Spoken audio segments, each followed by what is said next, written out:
Hi, I'm Pat Bronchiello here with Principal of West Senior, Mr. McSwan. Now, Mr. McSwan, can you tell me what's going on here today? Yes, we have one of our 2 blood drives that we have here annually at West Senior, and today we are joined by the Units group from Western New York. All right, and what do you think the students can take away from an event like this? Well, I hope that they take away a sense of community and maybe a little bit of volunteering, maybe not their hours, but their blood. All right, and how did Units get involved with West? Units, as well as the Red Cross, they do contact local high schools. Not all high schools participate, and certainly not to the degree that we do, but they contact the schools and ask for the opportunity to come in and run a blood drive. So we're always happy to lend the helping hand that we can. All right, thank you very much.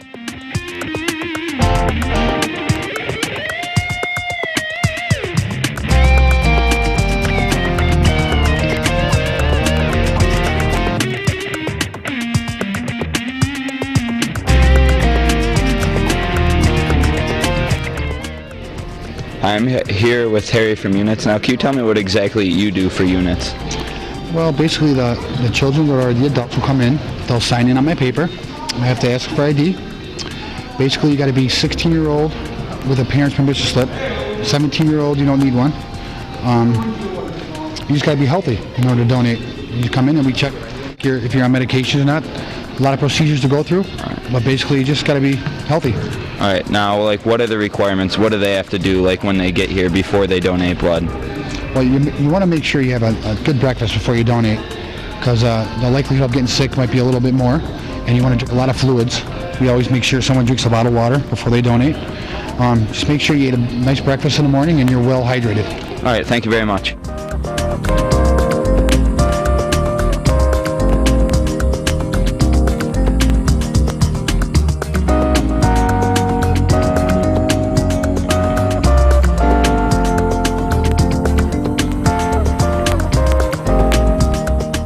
I'm Pat here with Troy, Zach, and Melissa. And now, Troy, what made you decide to give blood today? I don't know, I was finally old enough, so I just thought that I'd, just do it. It's here, so why not do it? Zach, what can you get out of donating blood today? I'm doing this because it makes me feel good. I'm helping people out that, are in desperate need of blood, and it just gives me a good feeling inside. All right, now, Melissa, you already gave blood. How do you feel? I feel pretty good. It was a little scary, but it's a good feeling. All right, thanks, guys. Yeah.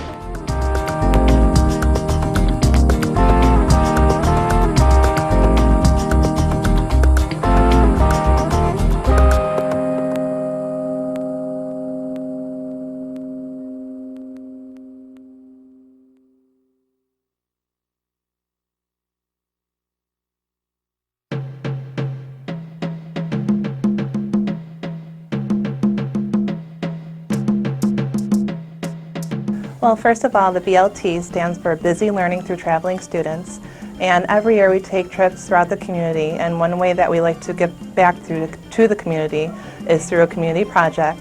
So this year we selected the Read to Feed project, where students would be selected to fundraise and buy a specific animal through the Read to Feed program.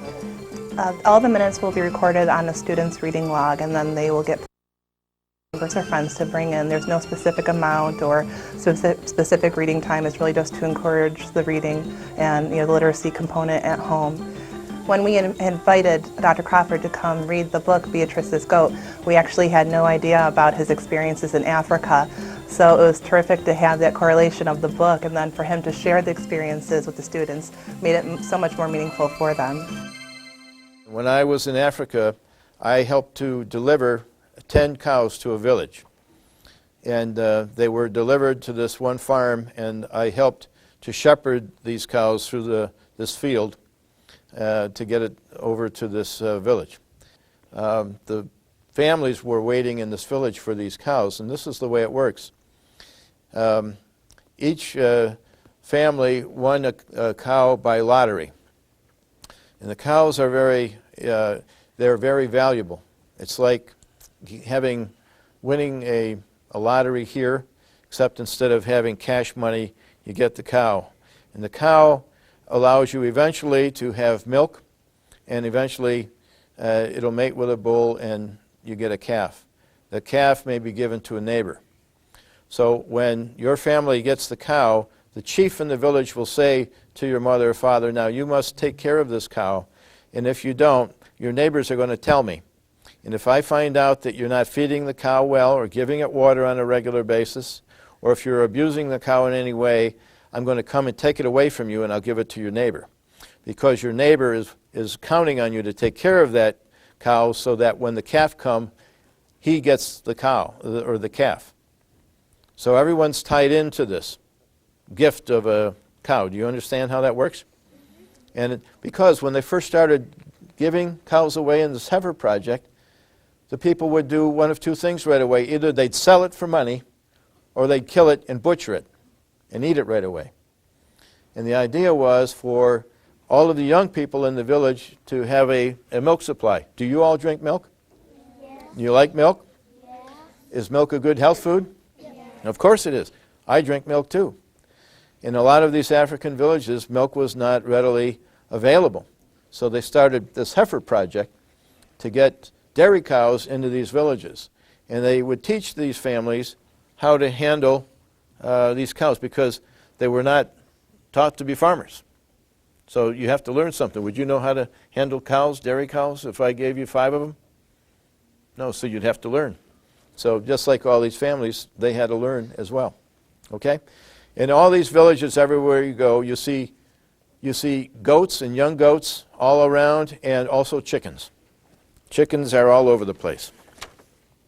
And which is why you have a chicken right here.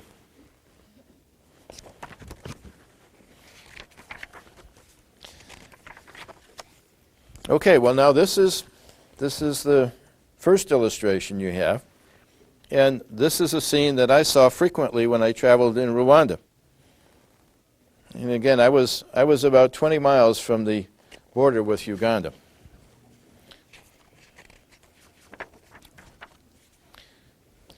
If you were to visit the small African village of Kinsinga in the rolling hills of western Uganda, and if you were to take a left at the crossroads and follow a narrow dirt path between 2 tall banana groves, you would come to the home of a girl named Beatrice.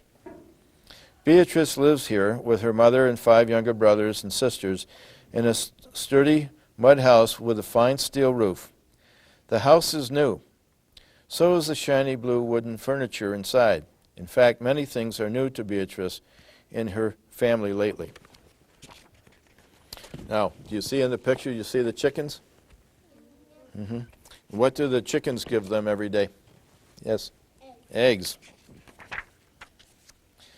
And it's all because of a goat named Mugisa. Beatrice loves everything about Mugisa.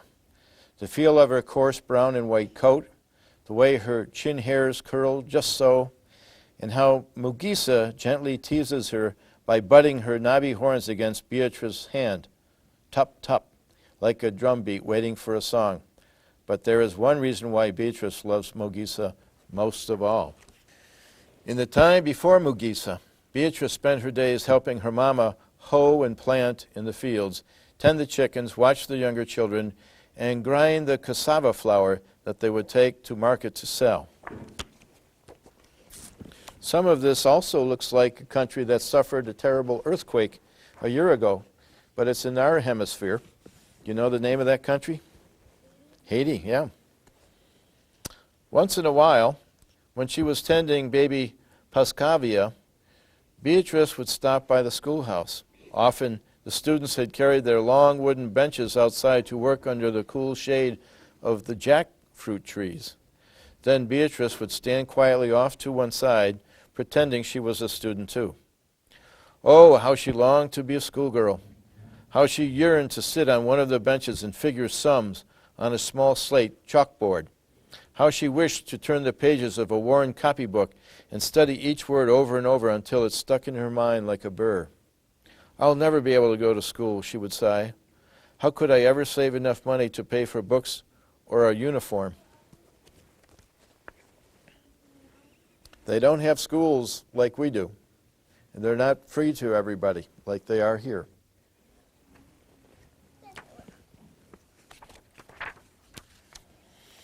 One day while Beatrice was busy pulling weeds, Mama came to her with dancing eyes. "Beatrice, Some kind-hearted people from far away have given us a lucky gift. We are one of the 12 village families to receive a goat.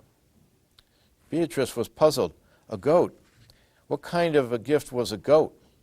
It couldn't get up each morning and start their charcoal fire for cooking. It couldn't hike down to the stream each week and scrub their dirty clothes clean. It couldn't keep an eye on Grace, Moses, Harriet, Joash, and Pascavia. Her long fingers tugged patiently at the weeds. "That's very nice, Mama," she said politely. Then Mama added, "It will be your job to take care of our goat. If you do, it can bring wonderful things." Beatrice looked up at her mother. "Will this goat come soon?" she asked.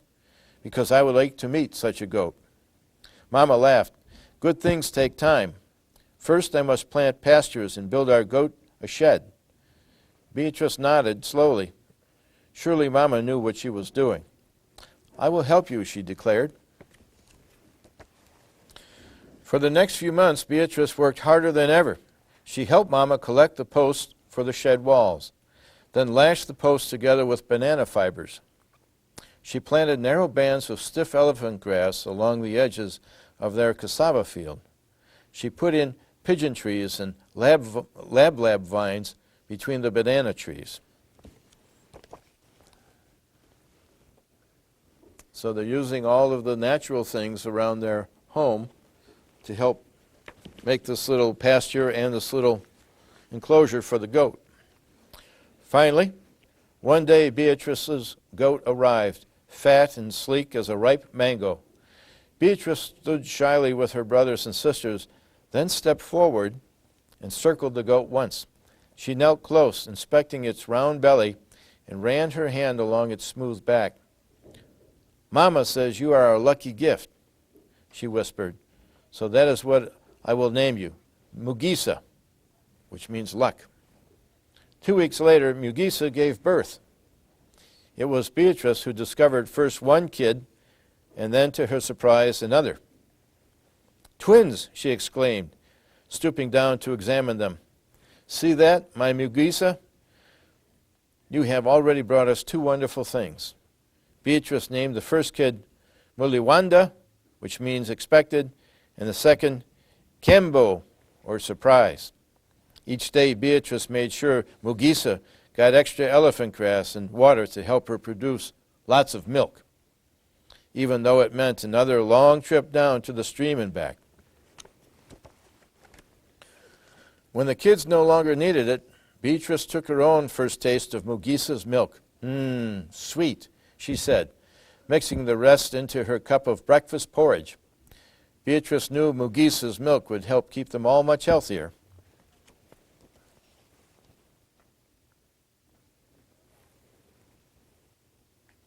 It's interesting, in Rwanda and Uganda, you will see little restaurants called alimentos, and you'll see old men sitting there, and instead of drinking coffee, what do you think they drink? Hot milk, yeah, cow's milk or goat milk. Because even though they live in countries where plenty of coffee is grown, it is not available to the local people very much. So they've learned to drink hot or warm milk in these restaurants. Now, each morning after breakfast, Beatrice would head off to the shed to sell whatever milk was left over. "Open for business," she would say, in case anyone was listening.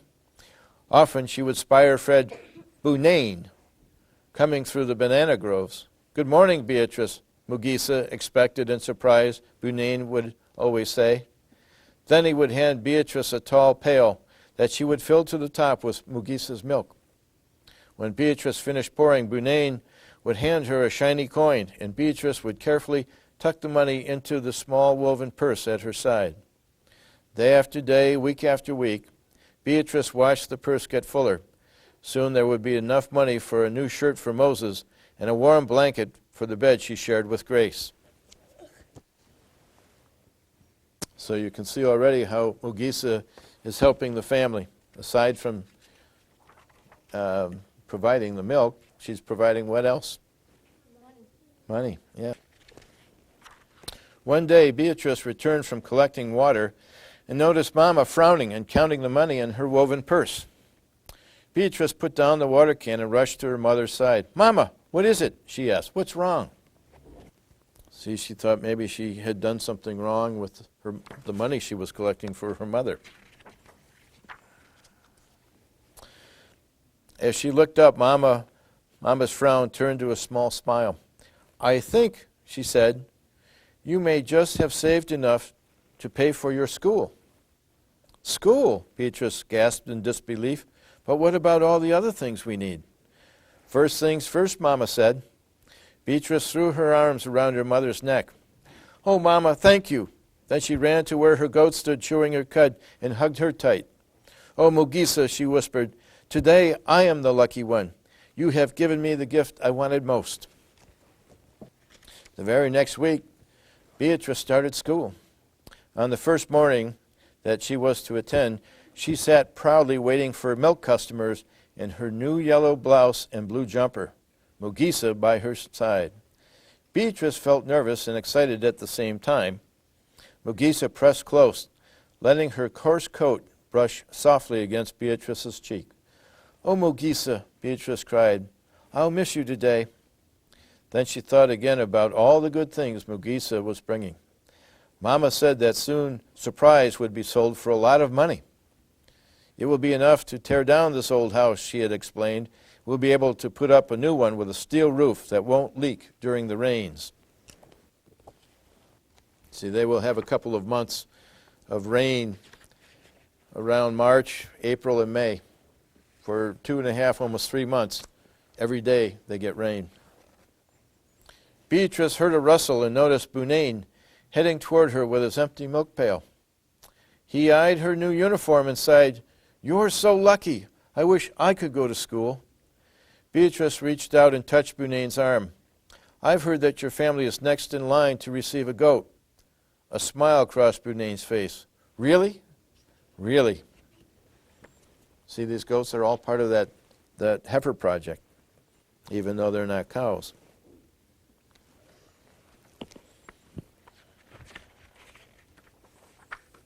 Then Beatrice kissed Mugisa on the soft part of her nose, close to where her chin hairs curled just so, and started off to school.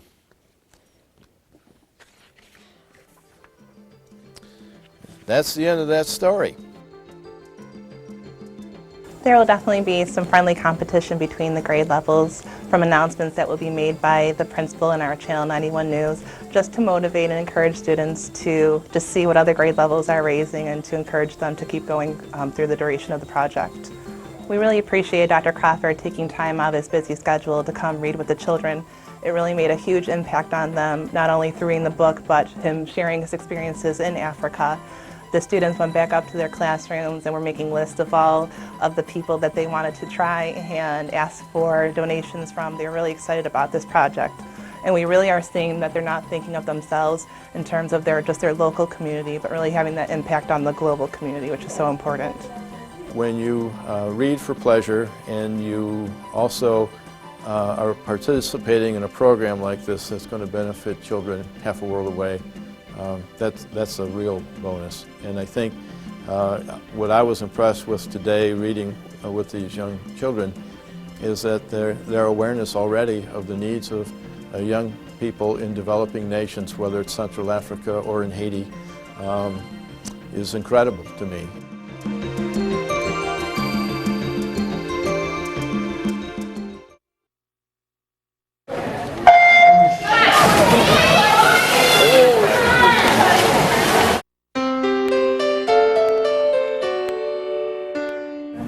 There are few sports that require the dedication and commitment as swimming does. But to be able to balance that athletic ability with her academic ability is truly remarkable. And therefore, Courtney, Mr. and Mrs. Otto, and coaches, it is my privilege, Courtney, to present you with the letter stating your commitment to Harvard University. It's an unprecedented accomplishment for us here at West Seneca and for most people across the world. You're a wonderful young lady, and we wish you nothing but the best. Congratulations.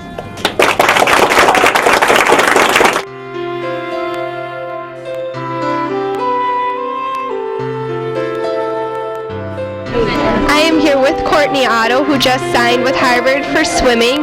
Courtney, Harvard expects a lot from their students. How do you plan to balance both swimming and your academics? At Harvard they have awesome tutors and stuff, but so that's definitely going to be a help. And a bunch of the kids on the team, they've all been through the same difficult academics, so they said they'll help us too. So I'm not really worried about that aspect. Okay, well that's great. So besides swimming just here at West, where else do you swim and what major competitions have you competed in? I swim with Star Swimming, which is where I started everything when I was 4. I've been to World Trials and Senior Nationals, and I will be competing at Olympic Trials next year in the summer. Oh, okay. So besides heading off to Harvard for swimming, what else do you see for your future in swim? Hopefully NCAAs is definitely one of my biggest goals, and being a factor with IVs, which is their conference championships. So just getting faster and getting some best times and meeting all those new people. In the Olympic trials. In the Olympic trials. When is the Olympic? Oh, okay. Trials are June in 2012, and they're in Omaha. So I'll be heading there in a year. Okay, well good luck. Thank you.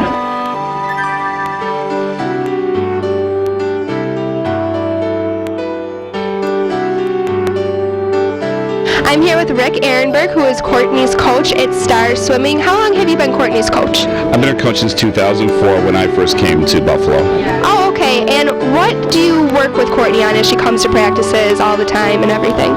Pretty much we work 6 days a week, about 3 hours a day, a lot of intensity, a lot of endurance, a lot of race motivation preparation to swim against the world's best on a day in, day out basis. Well, Courtney's definitely accomplished a lot already, but what are your expectations for her as she goes on in the future? I think Courtney's got the world at her hips. She's ready to swim against the best. She swam in Ireland last year for the United States swim team. She's been on Team USA. She's not afraid of anything. And I think that's going to make her go to the national championships in college. When she comes back, she's already made her Olympic trials, and I think we have a great chance for 2012. Yeah. Okay, great. Thank you. You're welcome. I'm here with Mr. McSwan, who is the principal at West Senior High School. McSwan, something like this doesn't happen every day at West Senior, so what can you tell me about what Courtney's experienced right now and how you feel about it? To go on to a major university like Harvard for swimming and balance that out with the academics is an accomplishment for Courtney, of course, but for all of us at West Seneca. It's going to be fun to watch her move forward as a student and as a swimmer. She already competes for Team USA, so we're hoping to see her in the Olympics as well as Harvard someday. Okay, great. Thank you. Thank you.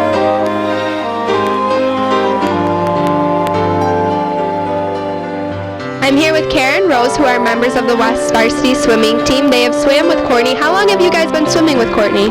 She came to West her freshman year, and we've been swimming with her ever since. So Rose, Courtney brings a lot of experience to the team. What other things has she contributed?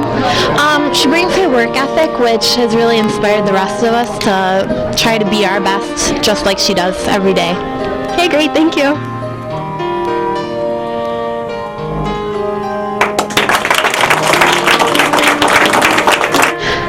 Mr. and Mrs. Otto, who are the proud parents of Courtney. So Courtney started swimming at a very young age. How have you guys supported her throughout her many years of swimming? Well, we've had to take her back and forth to the pool. We paid for all of her expenses, and we were probably her biggest fans. So going to Harvard is a big enough accomplishment in itself. What are your expectations for her as far as academics and as swimming? Well, swimming-wise, the sky's the limit. I know she'd like to go to the Olympics. But only the top 2 in the country get to go to each event, so we'll see what happens. All right, great. Thank you.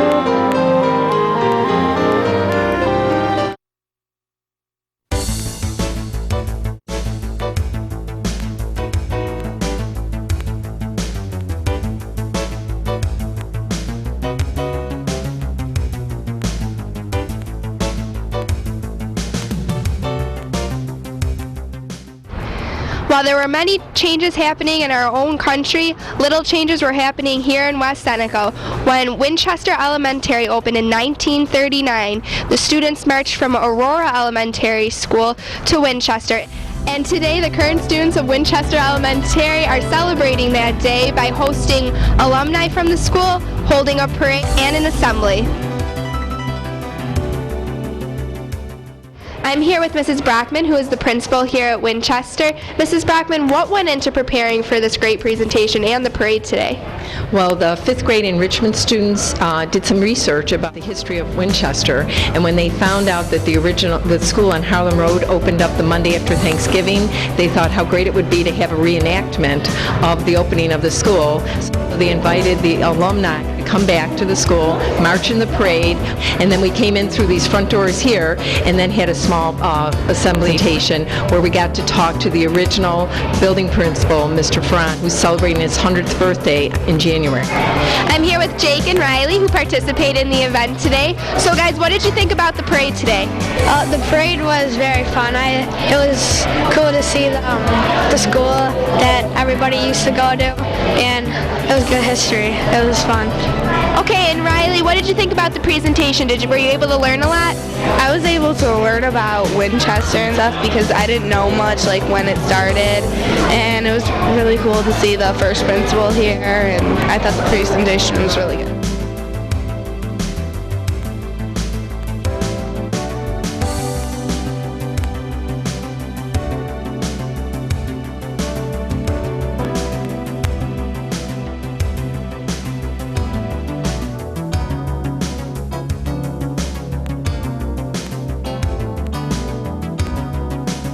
So, how have you guys seen the school change? There's been changing new classrooms. Zach, how have you seen the school change? A new principal. You guys have got a new principal. Yeah, that's definitely a big change. I'm here with Mary, Grace, and Ying Ying. And what grade are you guys in? 5th grade. So these two girls did a lot to put together the presentation that was here today. How did you guys gather your information for the presentation? Well, we went to a lot of We went to a historical museum about Winchester, and we got tons of research, and we figured out that the Aurora Street School of Winchester, they had a parade, so we wanted to follow that tradition and do the same thing as they did. Yeah, it was really interesting. And Ying Ying, what did you take away from the presentation, and especially talking to the first principal of Winchester? I thought it was really important because it's not every day that you get to talk to the first principal of a school. I'm here with Mr. Neeson. Mr. Neeson was a first grader when Winchester was built, and he led the march from the Aurora Elementary School to Winchester.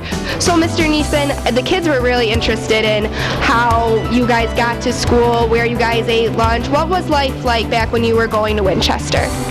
Well, it was very, very nice, and I'll tell you why. We had a nice neighborhood with nice families, and all of the people were involved with various things, but this school became the center of the community. Mr. Farron, in particular, and the teachers made this not only a school, but they made it this social and fun part of life. This place was open every night, either for Boy Scouts or Girl Scouts or plays or dances and so forth. So what it was like, we walked to school. We could go home for lunch if you could get home and back, which you could in good weather. But when it got a little bit colder, we would carry our lunch in a little tin box that it had room for a thermos bottle in it. And all you smelled was peanut butter and jelly and Coke and so forth. So if I sound like I was happy with the place, we were.